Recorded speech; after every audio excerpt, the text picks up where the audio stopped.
On this episode of the Sit Down with Malik Wright, I sit down with the voice of the UFC, Jon Anik. We discuss everything from UFC Super Bowl predictions and our Boston Celtics.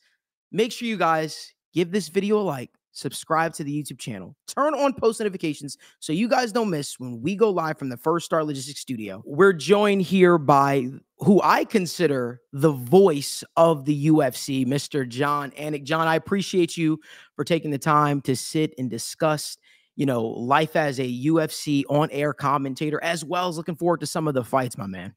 Malik, it's great to be with you. You got a big following out there. And one of your listeners said to me online, you got to go on with Malik. He's doing big things. He's doing new things. And I'm looking forward to chopping it up with you and hoping to see you at a future UFC live event in the not too distant future as well. Yes, sir, brother. I appreciate that. So I first and foremost want to ask you how surreal the journey has been for you, right? You started essentially as an anchor for you on UFC 100. A couple of months from now, it's going to be UFC 300. How wild has the ride been, my man? It's crazy, right? Oftentimes I find myself being the oldest guy in the room. And once again here today, I'm the goddamn oldest guy in the room. But that means when you're asked about your career, it sort of ends up being 20, 25 years. And you look back and it's certainly a whirlwind. And certainly I think at times I had to be more lucky than I was good. But boxing was the conduit to get me into mixed martial arts. And when ESPN was launching an MMA news and information show, MMA Live in 2008, I was one of the few guys in that building that had anything resembling a combat sports background. It was me, it was Brian Kenny, it was the late, great Stuart Scott. And those guys were too high profile, I think, to host an online mixed martial arts show. So that was sort of the jumping off point for me. A couple years later, I was calling the first season of Bellator in 2009. And that's when I think it really clicked for me that I felt as though maybe my skill set was better served for play-by-play than being on a desk or anything else. But I think you learn a lot about yourself when you sit here 45 years of age. And thankfully, I made a few good decisions along the way and gotten a whole lot of breaks as well. My man, you said something that kind of resonated with me. You said you were in a room with guys like Stuart Scott. We haven't talked about this off air, but Stuart Scott is a big reason why I decided to pursue this career in media. I consider myself sort of like a Swiss Army knife where I cover everything from the UFC to the NBA to the NFL. But what was it like, right? Because I consider Stuart Scott a giant in our world, in our space. What was it like sharing spaces with Stuart Scott, whether it be for a long period of time or a limited period of time? So I didn't have that many conversations with him, but I'll never forget a conversation I had with him at a UFC live event, and he was there as a fan, and I had left ESPN at that point in time, and he had suggested how happy he was for me. But he was training in mixed martial arts when MMA Live launched in 2008, and I don't think it was a lack of self-belief or confidence on my part, but my inner monologue was like, why is Stuart Scott not hosting this show? Like, not only does he know MMA better than I do, he trains in mixed martial arts. He has a massive following. He's the guy. He could bring all this attention to our show. But I don't know if his contract was prohibitive or if he just couldn't fit it into his schedule or what, but I remember thinking he should be doing MMA Live. So you can imagine what it was like for me to get to meet him and get to know him a little bit and then have that conversation with him at a UFC Live event, probably a year or two before he passed away. I'll take that to my cremation chamber, man. Just an absolute giant of my industry, an absolute legend. And he was an impetus, I think, for a lot of us getting into it. I never thought I could be as good a SportsCenter anchor as he was, right? But I certainly loved his style, and I loved the liberties that he would take to sort of be an original in a space where a lot of people were pretty cookie cutter. So an absolute legend, certainly is on my Mount Rushmore of mentors and guys that I looked up to in this business. Sean McDonough gets a seat as well. But I love Stuart Scott. And, I guess the only thing I would say is that in 2019, when we launched our deal with ESPN, it was a little bit bittersweet for me because I thought at the time, can you imagine what Stuart Scott would have meant to our UFC coverage if he was still here and still an active member at ESPN. So, man, I wish he was still around because I don't know if he would be calling fights with me or what he'd be doing, but he would be factoring prominently into this UFC ESPN equation, to be sure. I agree with you, my man. He definitely was as cool as the other side of the pillow, as he would say. But yeah, man, I guess the next portion I wanted to ask you was, when did you know you wanted to get into combat sports as a career, and as far as? Probably 2007 in Tunica, Mississippi, when I covered my first live MMA event. Renzo Gracie fought Frank Shamrock in the main event, but I went there as sort of a curmudgeonly, disrespecting boxing journalist, right? Gary Shaw launched Elite XC, and that was the first show they did. And Gary Shaw, to try to drum up interest, invited a lot of the boxing media to come cover the show. And so I covered that show, maybe somewhat reluctantly. And as a boxing radio journalist, there was this MMA avalanche that was coming, and I didn't know whether to embrace it or to give it the Heisman. And I remember doing a bunch of radio coverage leading up to the MMA event and really getting to know the personalities. I remember doing interviews with like Gina Carano and Julie Kedzie and thinking, wow, how cool is this? And then the live event happened. And again, I went in there as maybe a reluctant boxing fan and journalist, and I just felt like, with respect, it was so much more exciting than boxing. It had so much more to offer. Even if I didn't love maybe the dragons breathing fire as the fighters made their way to the ring, or I guess the cage at that time, I loved covering mixed martial arts live, and it sort of opened up my mind. And a few months later, we were doing MMA live. And then a year after that, I was actually calling fights. But I walked out of that arena in Tunica, Mississippi in 2007 thinking, man, I kind of want to be an MMA journalist. I thought I would be on the radio covering it. I didn't necessarily think I'd be calling fights, but it's all worked out, I guess. Here you are. And I guess before we jump into, some of the upcoming fights and I pick your brain on some of these things, my question to you is, what advice would you give to young people? I come across so many different young people who want to break into this industry, break into this sport, and you give so many doubters, and people say, oh, that's not sustainable, that's not possible. From someone who I admire and I have tremendous amount of respect for, what would be advice that you would give to some young people who are trying to make it in this field? Well, self-belief is a powerful thing. And even my identical twin brother at 45 years old, trying to sort of break into this MMA space, one of the things that I constantly preach to him is just self-belief. People are responsive and resonating around your content. You just got to believe in yourself. But when I taught at the Connecticut School of Broadcasting, the one thing that I said to those people, even though I was far younger then than I am now, is you never know when an opportunity is going to present itself. So you better fucking be ready. And excuse my language, but you're sitting here getting repetitions, putting yourself in a position that if some major opportunity, and you got your own show with your own name on it, all these fancy graphic studios, so you're good, but you never know when that big time opportunity is going to come. So for those out there who are launching podcasts and getting out of the content space because their mom is the only one listening, do 50 shows a year, do 48 shows a year. You do that for a couple of years, all of a sudden you've done 100 shows and a company asks you for your reel, and you better be ready. Like for me, I was working at a small stick in Boston, Massachusetts, and I got an audition at ESPN Radio in Bristol, Connecticut to be a sports center anchor on the air. And dude, I thought I was going for an interview. And they put me in there to do the 4:20 p.m. Eastern national sports radio update. And at that point, you just say to yourself, I can either hang or I can. I know I can write. I know I can write a sports update. I've done a million of them locally in Boston. I just didn't expect to be thrust in there at ESPN Radio when I was going for a job interview. So I did the 4:20 update.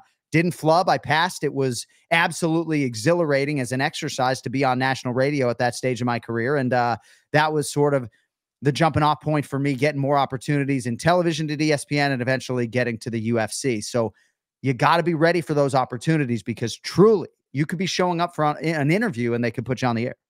Absolutely. And, again, when the opportunity knocks, it's important to be ready to take advantage of it, because, I think the one thing you hear from so many people is waiting for the perfect opportunity. The perfect opportunity will never come. So you have to make sure you're always ready, because if you stay ready, you never have to get ready.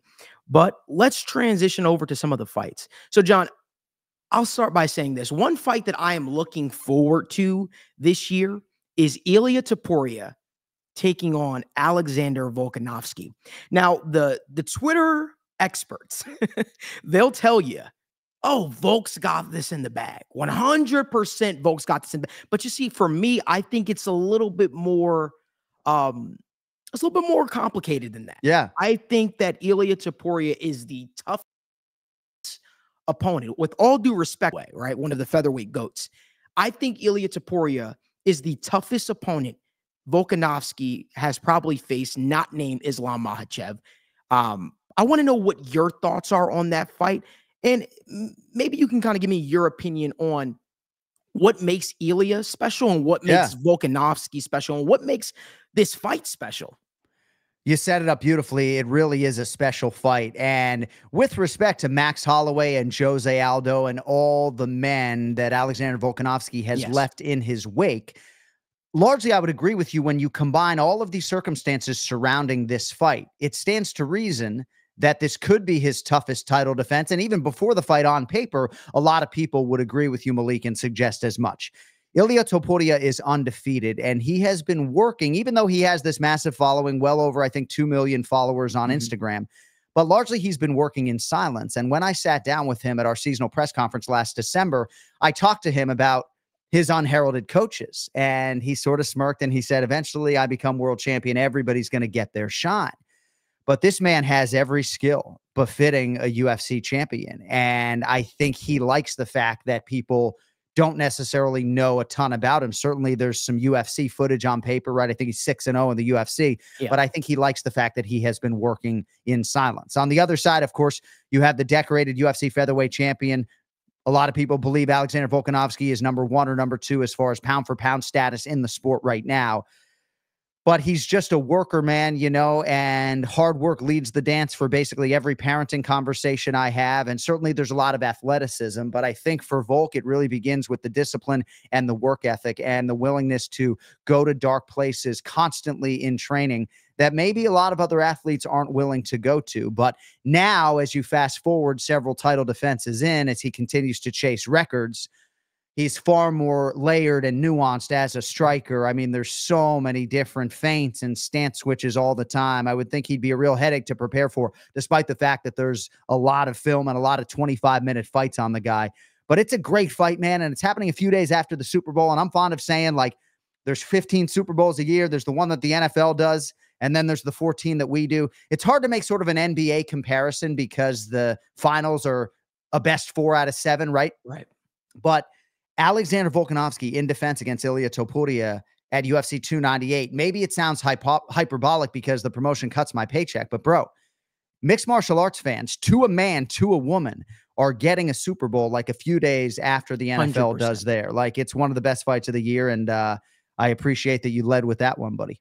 Oh man, I'm looking forward to the fight. Literally, as a fight and fan enthusiast, I literally get jitters thinking about these two squaring off. So I've been following Ilia for quite some time. And, you know, I think a big test for him was when he took on Bryce Mitchell. And I remember everyone saying, oh, Bryce Mitchell, up and coming thug, nasty's a problem he's going to do. And just to see the, you know, obviously Bryce was dealing with some stuff going into that fight, but seeing the way in which he dismantled him and won that fight, I said, wow, I think we have a real player. And then you look at what he was able to do against Josh Emmett, a guy that is an absolute dog in the featherweight division. And we saw what he just did. He left Bryce Mitchell in his wake in a fight that I think a lot of people were writing him off and writing his obituary. And he went out there and he shut the lights off, and he did it in such dramatic fashion. So I think that when you look at it, Ilia Topuria versus Alexander Volkanovski does not get much better than that. I do say, though, John, I'm a little bit concerned. And what I'm concerned with is, is Volk coming back too soon? That's the one question that I am asking myself a little bit like that, because you want to make sure that you're getting the best Alexander Volkanovski. And of course, these guys are apex athletes, A-plus athletes. So only they know themselves quite like themselves. So I'm sure Volkanovski wouldn't be stepping into this fight with Topuria if he wasn't ready. But I guess the other flip, the flip side of the coin for me, I'm like, oh, is this going to be too much too soon? Fair question, right? Initially, these guys were going to fight in Toronto before Volkanovski had to sort of step up for the promotion there against Islam Makhachev. But I think part of the reason why people believe on paper this is his toughest title defense is because of that very circumstance, coming off a head kick knockout loss. I don't really worry too much about it. I will suggest to you one thing I love about Ilia Topuria is that he's not afraid to sit down with me, as he did in December, and suggest what you're actually suggesting. Most fighters from a competition, competitive standpoint, would not let that into the stratosphere and say, I don't like the fact that, or say, I like fighting him now, right? Because he's coming off of that knockout loss against Islam Makhachev. Like, even if Ilia Topuria and his team thought it was a good time to be fighting Volkanovski because of that very factor, right, they wouldn't sort of send that message out there to the masses, right? Ilia Topuria and his team are so confident that they're not afraid to say that. They feel like on any given Saturday night, they are the better man, they are the better athlete. But you're not wrong to suggest that that maybe some people, maybe even his strength and conditioning nutritionists, body guys, would have liked him to wait till March or April. But man, far be it from me to doubt anything when it comes to the mental, physical, emotional athlete that is Alexander Volkanovski. I expect an absolute war, and I don't think his chin, having not recovered, is going to be any sort of X factor in the fight. Absolutely. So I'm going to pivot here a little bit. You know, I'm talking about a championship fight, but here's a fight that's going under the radar. It's not the BMF championship fight.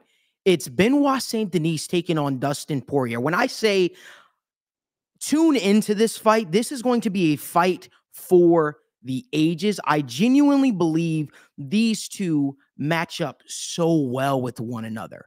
I think Benoit Saint Denis is an absolute powerhouse, making his way through the lightweight division. And this is a big step up in competition. Dustin Poirier has always been able to turn back these up-and-comers, or these guys that are ready to sort of break through.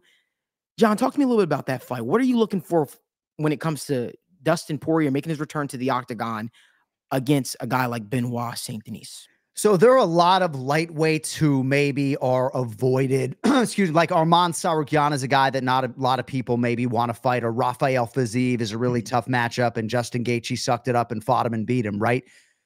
If I were a lightweight in the top 15, Benoit, seek and destroy Saint Denis would probably be a guy that I am avoiding. Dustin Poirier is a man of his word, right? When he has expressed a lukewarmness to matchups like Beneil Dariush, right? Beneil Dariush ranked way ahead of Benoit Saint Denis at the time that maybe Poirier and Dariush might have shown up in each other's bracket.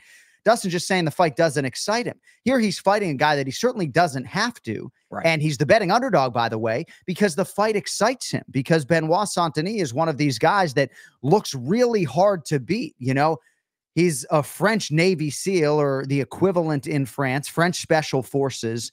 He is a tremendous athlete.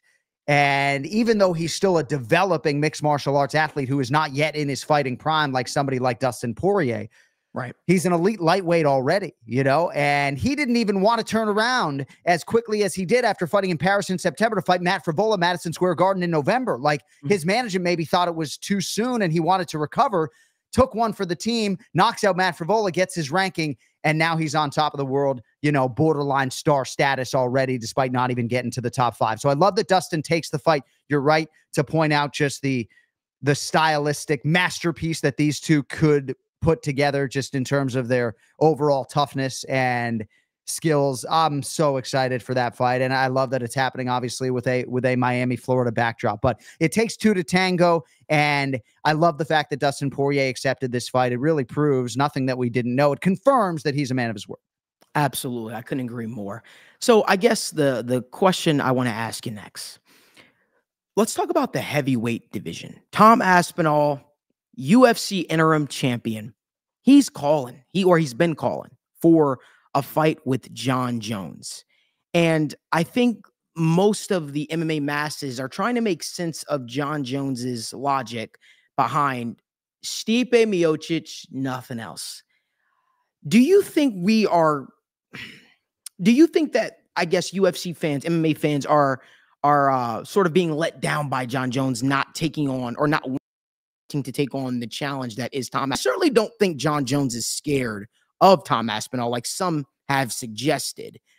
But I do wonder, are we getting left shorthanded a little bit? Because that fight, Tom Aspinall, man, versus Jon Jones, is the fight that I think could not only do well sales. I'm talking about just improving the sport overall. You're truly getting two of the best clear-cut athletes in the heavyweight division going head to head. But it seems like more MMA fans want to see Tom Aspinall versus Jon Jones than Jon Jones versus Stipe Miocic. I'm just really curious to hear your thoughts on that. Well, the lead play-by-play voice of the UFC sees all of that upside to Jon Jones versus Tom Aspinall. It's an absolute dream fight. And we knew we were going to get these red man muddy waters, right, when they made that interim championship fight between Sergey Pavlovich and Tom Aspinall. And I don't know that it could have been prevented. I could answer this question from everyone's perspective, and I'll try to do so efficiently. So for Jon Jones, right, history is not going to care that he beats a 42-year-old Stipe Miocic who hasn't fought in 4 years, right? Even if the avid mixed martial arts fan will suggest that Daniel Cormier's win over Stipe Miocic was far more a big deal than maybe Jon Jones beating Stipe, right? So if you're Jon Jones and you have 1 or 2 fights left, I can understand why Jon Jones is prioritizing the Stipe fight and strategically wanting to fight a guy in Stipe who he'll be a far bigger betting favorite against than he would be against Tom Aspinall. As far as Stipe is concerned, I wish he had maybe more of an appetite for the Tom Aspinall fight, but I understand his perspective as well. He's the consensus greatest UFC heavyweight of all time, and the Jon Jones win for his legacy would be absolutely enormous as a punctuation. And for Stipe, there's far more upside to take on Jon Jones than there is Tom Aspinall. But if I'm Tom Aspinall, what am I supposed to do, Malik? Right? What is this dude supposed to do? He's supposed to call for the Jon Jones fight because after winning the interim heavyweight championship, that's the next fight for him. Yes. We've had, I think, maybe one instance in UFC history. I'm not some great historian, but I think Renan Barão maybe defended his interim title. I think that is what Tom Aspinall, after exhaustively trying to get the Jon Jones or Stipe fight, is going to have to do. He's going to have to defend the interim championship. But it's an inconvenient truth of the way things are right now. But I don't know, bro, that it could have been prevented, at least as far as the UFC is concerned, because I'll close with saying this. You're not going to strip the greatest mixed martial arts athlete of all 100%. Time. And I don't think you're going to force the greatest MMA athlete of all time to vacate the heavyweight title, even if he's not going to be able to defend within a year. But once the UFC made the decision to not vacate the heavyweight title and not force Jon Jones to do so, they knew they were going to get these murky waters. And I don't think it's anything that they can't get out of with an interim heavyweight title defense. But, hopefully they take care of Tommy, because I do feel for him. I agree with you, man. And even if we're not getting Jon Jones versus Tom Aspinall, could you imagine Tom Aspinall rematching Curtis Blades, or Tom Aspinall taking on a Jailton Almeida, or Tom Aspinall taking on Cyril Bogamin Gan? These are fights that make sense. And I honestly believe, I hope I'm not overstepping but I genuinely believe the UFC heavyweight division is in the best shape that it's been in ever. Right. The talent pool coming from the heavyweight division is absolutely great to see. And I guess this is the last UFC question that I'll ask you before I got to ask you about the Boston Celtics. Conor McGregor. Okay. Conor McGregor is a guy that has certainly helped take the sport, the organization to another level.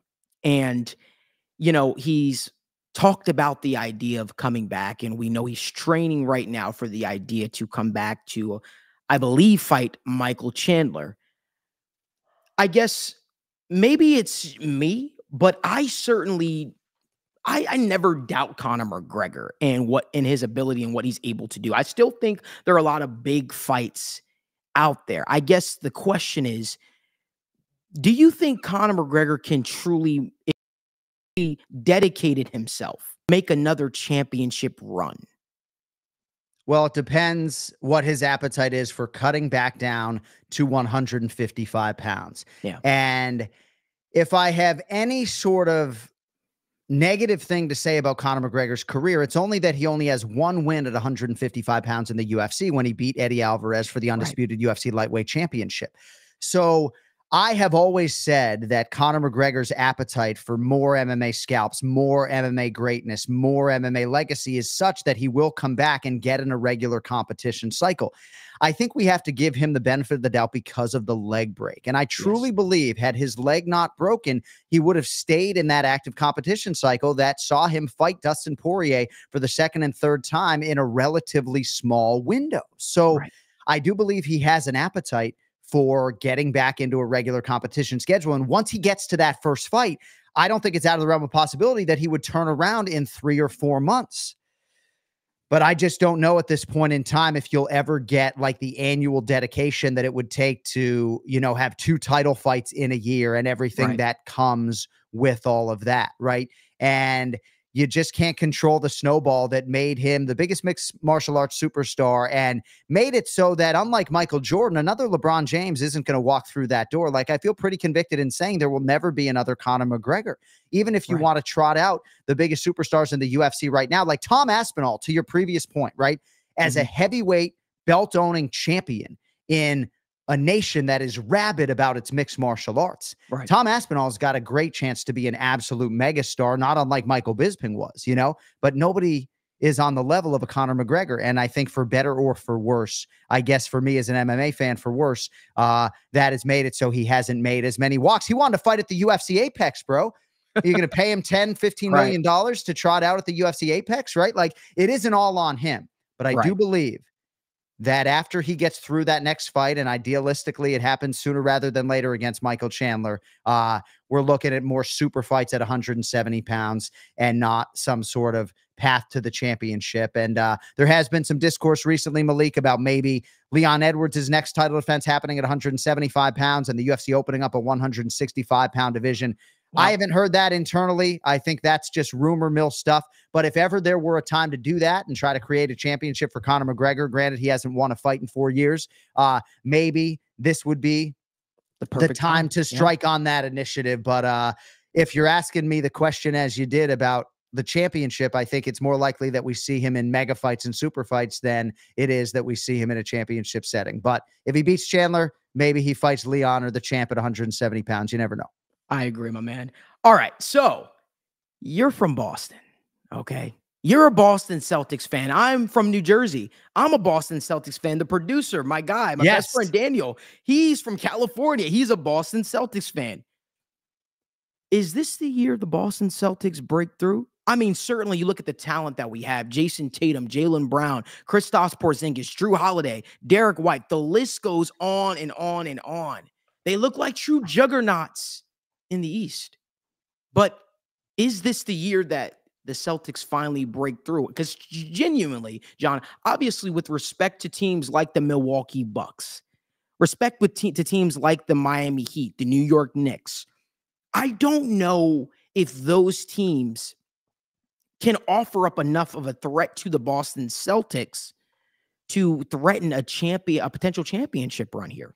I think that this could be the Celtics' year. I really do. But I think defense is going to be an area that we definitely need to improve upon. Certainly when we're on. But I guess I want to just ask you, being a big Boston Celtics fan, as a former season ticket holder. Yes. Is this the most hopeful you've been in quite some time for the Boston Celtics? Absolutely. And there are a lot of layers to it. Marcus Smart was my favorite Boston Celtic of all time, unseating Antoine Walker. Wow. And I do feel like the Marcus Smart absence, to your point, is more likely to rear its ugly head in the postseason. That being said, they certainly sold at the right time. Kristaps Porzingis is my friend. He's a huge UFC fan. And I think he potentially is going to be the difference that gets them over the hump. There are a lot of national prognosticators that, as much as they love Jason Tatum, they don't necessarily think that he can be the guy as the number one guy when it really matters to win a championship, right? Like, say what you want about Trae Young in Atlanta. And say what you want about the word clutch and the overused nature of it in sports, but Trae Young is clutch, right? Yes. Like Damian Lillard, these guys will put you on their back and win you a postseason game with timely offense. And I think Jason Tatum can be that guy too.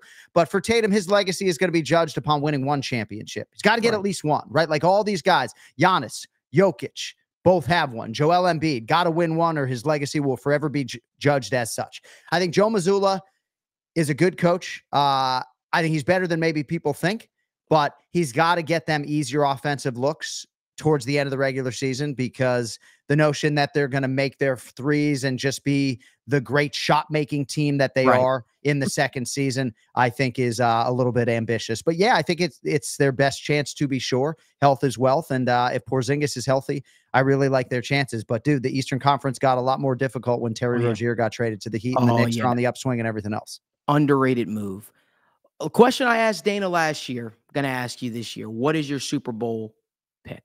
Chiefs or Niners?